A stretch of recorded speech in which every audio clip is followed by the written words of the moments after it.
Pagiel signifie Dieu rencontre. C'est un privilège que Dieu vienne à ma rencontre.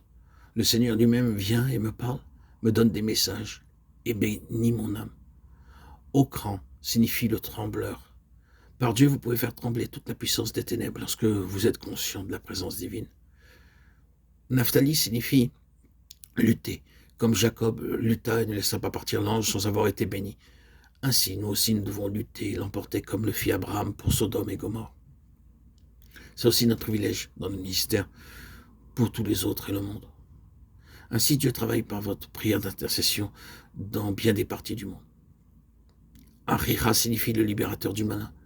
Nous sommes délivrés par la prière, même ceux qui ont vaincu dans les ténèbres, et vécu dans les ténèbres, dans le péché et dans la honte, peuvent être délivrés par nos prières.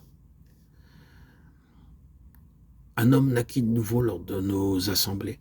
La fois suivante, je vis qu'il avait rétrogradé. Il me dit qu'il était revenu à son ancienne condition de voleur. Aussi, je lui dis que je priais pour lui. Peu de temps après, je le vis encore et il me dit, frère, tous mes plans ont été réunis et tout va mal.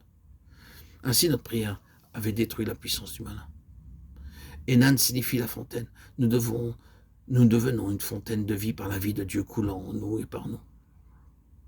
Gad, au verset 14, signifie « Voici une armée arrive ». Cela signifie que nous verrons de grandes choses s'accomplir à partir de petits faits, comme la fois où notre Seigneur, par la femme près du puits, à travers une personne, atteignit la Samarie entière.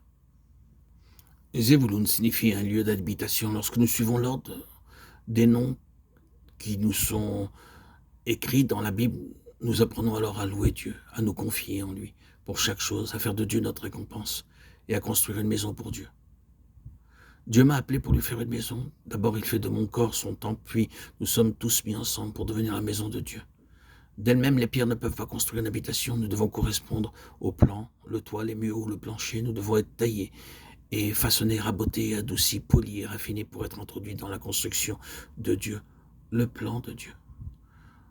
Elitsour signifie Dieu est mon rocher. C'est un Dieu puissant, il ne change jamais.